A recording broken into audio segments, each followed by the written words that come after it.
So previously we've done looking for the characteristics of a trig function from a graph or from an equation. Now what we want to do is be able to identify the information from the words given, translate that into our key characteristics, and then translate that into an equation. So remember, the pieces that we're trying to find is here. So we've got A, I'm going to use sine because I know I'm looking for a sine function here.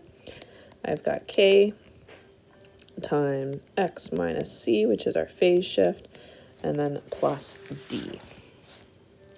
So let's take a look at how we can find things right away. So it says a period of pi over 2. And I know that the period is 2 pi over k. So that must mean that k is 2 pi divided by pi over 2. So k is going to be equal to 4. Okay, so that's one of my pieces. The other piece that it tells me is a phase shift of, we're just going to ignore this, we're going to take out this negative sign here. So a phase shift of pi over 6, that tells me that my trig function is shifted pi over 6 to the right. So my C value that I'm going to put in is minus pi over 6 because my function is shifted to the right. So we took out that minus sign just so we can practice that terminology. The last two that we have to figure out are the amplitude and the vertical translation. We're given the max value of 12 and we're given the minimum value of 12. So I'm going to draw a little sketch. I'll draw it over here by the amplitude. So I know that sine normally does this. And what this is telling me is that there's a maximum value of 12 and a minimum value of 2. So I know that's not possible the way that I've determined the graph. So I need to figure out how much it's been shifted up or down, and then I can find the real middle point that's not the x-axis anymore, and that will let me determine what my amplitude is from there. So in order to find my middle point, I need to find the middle of those two. So I need to find the middle of 12 and 2. So I'm going to say 12 plus 2, 12 plus minus 2, and then I'm going to divide by 2. So my real middle is going to be 5. So I'm going to redraw my diagram. I'm going to go like this. I'll redraw it underneath. So if my middle is 5, that's like my x-axis has been shifted up to y equals 5. And I know that I've got a maximum value at 12. And I've got a min at minus 2. So the distance in between 5 and 12 is 7. And then my distance in between 5 and minus 2 is also going to be 7. So that way I can tell that my amplitude is going to be 7. You can also find the amplitude directly, more algebraically, by finding the difference and dividing by 2. So I'm going to do 12 minus 2, divide by 2, which also gives me 7 right away. So the midpoint is adding the max and the min and dividing by 2, which is going to give us our vertical translation.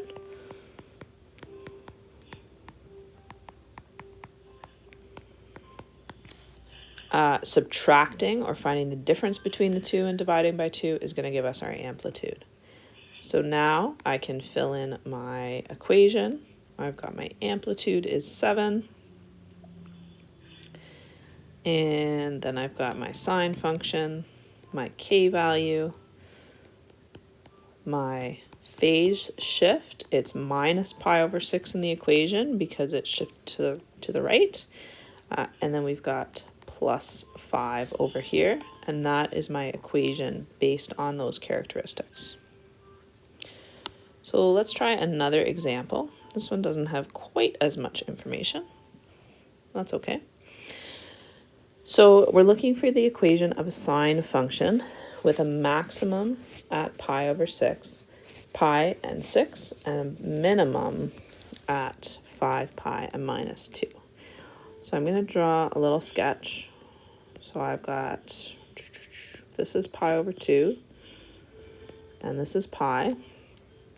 I've got a maximum at pi 6, and then I've got a minimum at, let's see, 2 pi, 3 pi, 4 pi, 5 pi. This is a minimum, so somewhere down here. This is 5 pi and minus 2. So I know this is 1/4 of the way into my cycle, and I know that this is 3/4 of the way into my cycle. So I can use this to find the period, which is tough. So let's do the amplitude and the vertical translation first, same way we did in the other one. Our amplitude, we're going to find the difference. So we've got the maximum, take away the minimum, and then we're going to divide by 2. So we've got 8 divided by 2. So our amplitude is 4. And our vertical translation is going to be our maximum plus our minimum, divide by 2. And we've got 4, so 2. So we've got our 2 values here. So now we have to figure out our phase shift. So normally my sine function goes up, down, up. I've got 0, pi over 2, pi, 3 pi over 2, and then I've got 2 pi. So I want to figure out the period first, because that depends on where my starting point is, which is going to allow me to determine my phase shift.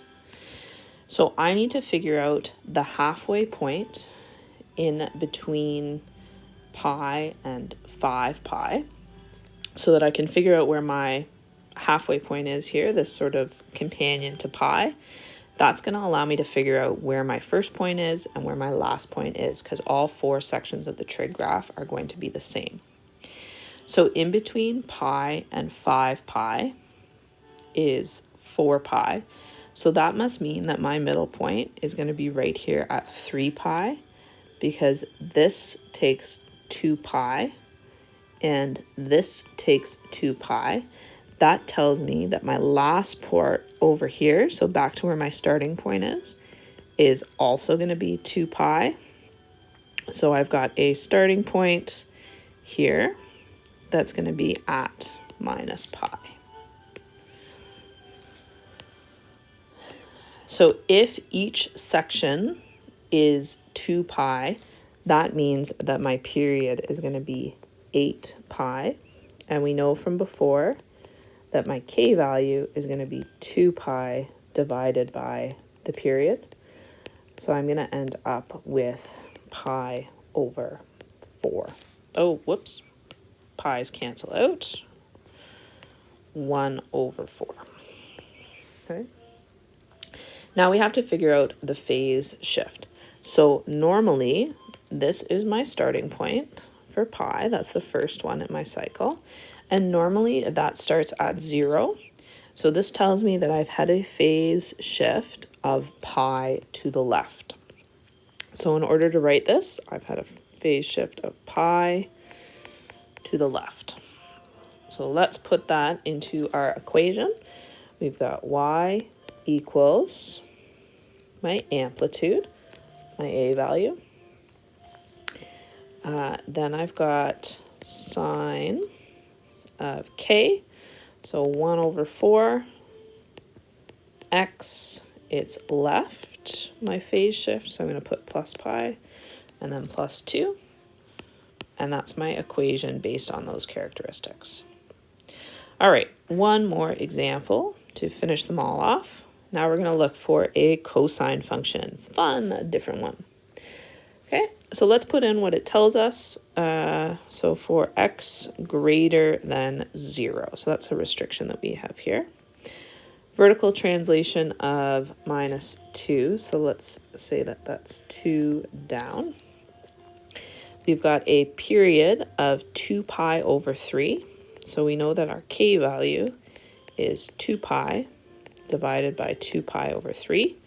So we've got k is going to be, let's see, 6 over 2. So our k value is equal to 3. So that's 2 that we figured it out. And our first maximum is pi over 3 and 4. So this tells us normally cosine starts right at 0, 1 with a maximum.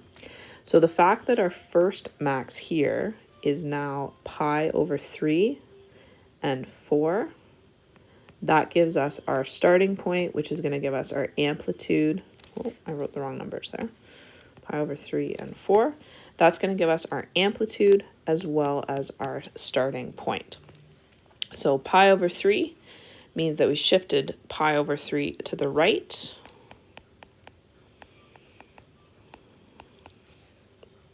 Okay. And an amplitude of 4. So we've got a vertical translation of 2 down. So that means that our new middle spot is going to be at -2. So in order for our maximum to be at 4, our amplitude is going to have to be all the way from -2 up to 4. So that's going to give us an amplitude of 6. And then we can put that into our cosine equation. We've got, let's see, a cosine k times x moving to the right, so we're subtracting, and then plus 2. So writing the equations is all about going back and forth between the written version, so the numerical version in the question, and then what that corresponds to graphically. Hope this helps.